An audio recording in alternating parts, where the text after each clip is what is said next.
Now listen to what Tyler the Creator just did. If you're eager to learn more about the release of his new album, don't tap the glass and discover what the most recent phase of Tyler's career is all about. Don't forget to subscribe and like it. And now that Tyler the Creator has just produced one of the most significant moments in his career and the entire year in all of music, make sure to leave that like so that everyone can see the impact that this record is about to have, because when it comes to Tyler the Creator's 9th project, we need to have some conversations because, well, everything about this album, from the musical canon of Tyler the Creator to the way it was released and dropped to the people and icons that Tyler has representing the record alongside inside him, are important.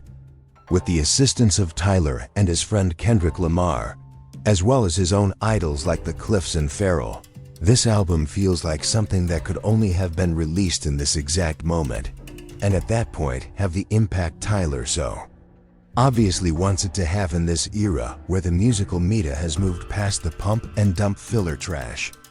We can observe that people are more open to real and honest musical experiences now than they have ever been. And don't be duped now. Even if Tyler tells us not to anticipate anything, or that this album is not a concept album, it yet does something revolutionary with its own notion. Tyler, the Creator, wrote and published a statement around the time this album was released. He essentially wrote a whole letter outlining how dance as an art form and idea is so fundamental to our method of expression. However, due to embarrassment, people avoid it altogether or don't do it enough. The greatest thing Tyler has ever done and the most he can do with this album is to try to revive this essential form of expression, as he says, and create an experience that compels you to keep moving. Tyler even instructs you to listen to this record by moving around in any way while giving directions on how to listen to it, and by outlining his intentions in a way that very few other artists could ever do, not just in this era, but in all time. Tyler simply pushes the boundaries of how to listen to something in order to get the most out of it. And like Tyler suggested, I took a stroll before cruising about while enjoying this song, and it was incredible. I had no intention of stopping. Additionally, I can enjoy these catchy West Coast grooves by simply moving around while the summer weather is all around me. You will see right away that Tyler methodically planned out every detail, even down to the exact moment this album was released. In many respects, it seems as though Tyler was attempting to convey to us the same sense that we all experienced from the energy and vivacity of the Igor production, but without the baggage of that record, which was left at home, as Tyler explicitly stated in the album instructions. And now let's listen to Tyler's 10 songs in total. Tyler, however, is able to do just that and much more. And the fact that this album is able to encapsulate so much at once is something I want to give him credit for, because there is still a ton of excellent rapping that sounds fantastic, even though it would feel more like Igor with a more lively and light atmosphere, with an emphasis on powerful melodies on the hooks and bridges. Additionally, Tyler pays reference to Ludacris with the album rollout statue and LL Cool J on the cover, while also referencing Busta Rhymes and mentioning Slick Rick. Considering all of this and even a few nods to J Dilla, it's clear that Tyler is attempting to broaden the scope of what hip-hop can be as an expressive genre, for which I greatly admire him. There are also numerous references to the genre's heyday. Speaking of hip-hop now, he is a part of a legacy and events that are far more significant than himself.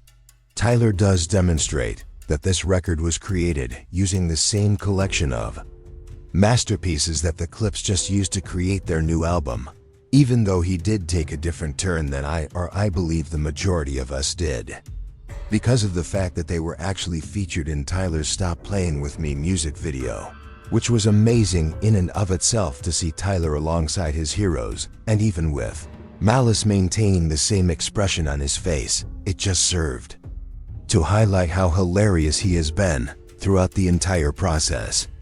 Beyond these video appearances and everything else, however, Tyler saves the album's lone additional verse for his greatest idol Pharrell Williams on the first track, Big Poe. Now that Tyler gives P an opportunity to perform a verse, it looks as like he is reminding himself of how awesome and fly he was in the past, which simply makes you think of his "in my mind" error. There isn't another way to put it. This is very fantastic. Furthermore, it almost seems as though Pharrell is rhyming with a different version of himself because of how much Tyler has researched and studied him. Furthermore, several of the people we were hoping to hear about who were sort of fan-casted ended up not being on this program. However, you won't be upset when you listen to this record and see what it's doing, because you'll understand as soon as you hear the opening track. Naturally, we are then introduced to a new Tyler the Creator character in this expansive Poe ego. The album's vibes and atmosphere have been expertly curated to produce something that, by the end of the year, only a select few artists will be able to sit down with Tyler and claim to have produced anything remotely comparable to this body of work. Regarding this exact concept and idea, the more I listen to this album and hear the little details, such as Baby Keem's ad-libs that reappear after being heard on songs like Chromacopia, or Tyler simply resurrecting the classic two-part song. It's at track 7 here rather than track 10. Additionally, there are little allusions and callbacks to Chromacopia songs like Tomorrow and Rata-Tata. Despite the instrumental storytelling, it is practically a complete circle moment in and of itself, because Tyler samples songs like Cherry Bomb in this thing, while including elements from some of his earlier songs and albums.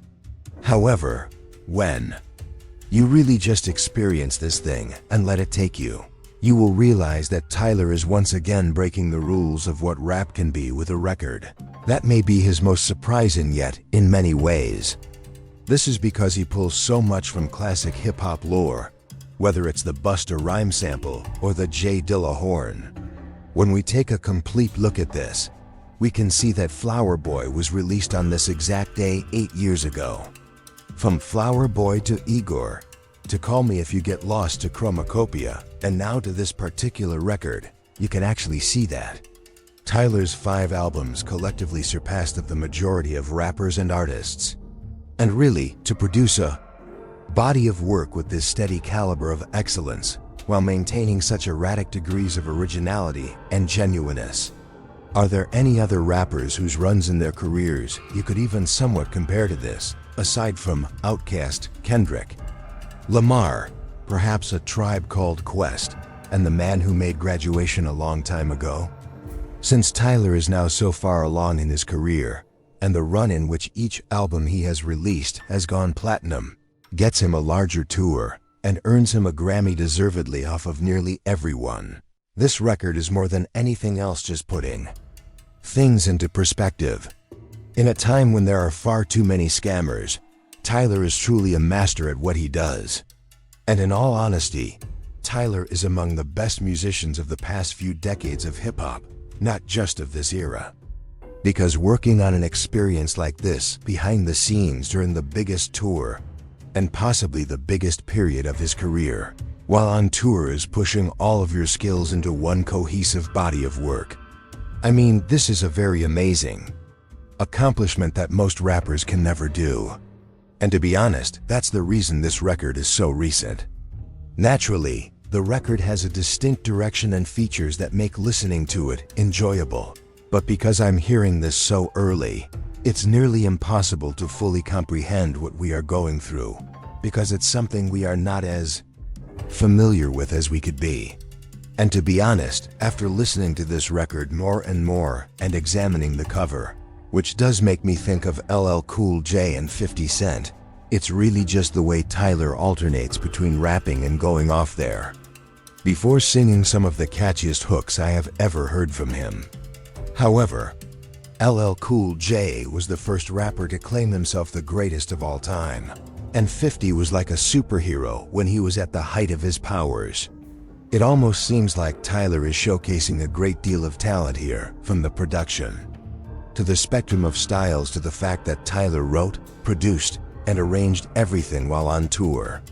You could practically look at this album and see Tyler performing what LL did in the past, which is essentially simply illustrating what a rap goat should look like in the time that they are in. Furthermore, Tyler has earned the right to express and maintain such at this time. Again, even if it's too early for me to attempt to rank this album in his repertoire, it was difficult enough before it was released. Actually, Tyler is just up against himself. For example, you hear Tyler and Pharrell go from rapping like crazy and flipping and busting a rhyme sample on Big Puff to Tyler creating the sexiest song he's ever had with Sugar on My Tongue, and then him going completely crazy with intense rapping and powerful instrumentals on a song like Stop Playing With Me. As a side note, it was really awesome when Tyler released the video with footage of both LeBron James and Maverick Carter. Additionally, it was very amazing to watch Tyler and Brown together. Additionally, I believe this did a fantastic job of just establishing the visual language and ceiling Tyler is aiming for. All in all, you wind up with an album that effortlessly and endlessly shifts tones repeatedly, solely because of the emotionality of the vibes rather than the plot or anything else of the sort.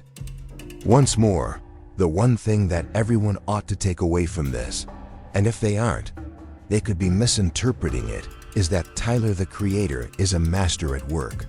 Furthermore, I doubt that any musician in the world now can even come close to matching him, with the exception of Kendrick Lamar, because Tyler is a rapper, but more significantly for his abilities, he is also a singer, producer, composer, and curator.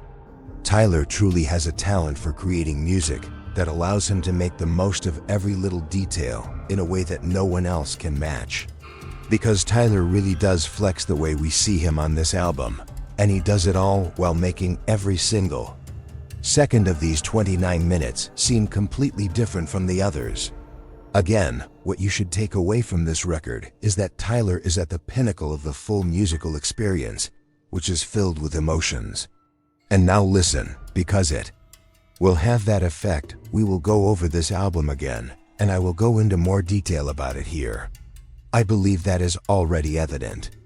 Therefore, if you haven't already, be sure to subscribe and leave a like. Actually, meanwhile, we are simply taking in Tyler's most recent brilliant creation. Since Tyler truly gave us an album that is this fun on all levels, I'm going to go back to moving around and listening to his most recent work. In my opinion, this is a gift to the music industry that everyone should take advantage of. Given that Tyler released an album that is unique even among his discography, it's time to acknowledge his greatness and call it what it is. Again, when you get to the stage we're witnessing here, Tyler isn't simply a current superstar or even among the greatest musicians working now. However, when you consider the lineage he is working in and the nearly 10-year run he has been on, this has essentially given us straight classics. Ultimately, we just must include Tyler in the discussion for the greatest hip-hop artist of all time, not only in the discussions he has already participated in, and not just with Kendrick Lamar. Now I would honestly say that this record has elevated him to a new level, and he has officially arrived at this point, which he richly deserves. Now that I've covered everything, please let me know. What initial impressions do you have of Don't Tap the Glass? Which songs are your favorites? Which moments are your favorites? And what do you believe this record will ultimately accomplish? In the long run? I am eager to hear your thoughts on all of this. Now, if you watched the entire video, please remember to subscribe and like it. It greatly aids me. Check out the suggested video if you want to see how Drake just embarrassed himself and got into a fight with DJ Academics just before this, which demonstrates how hip-hop is evolving because the losers are all making themselves look worse.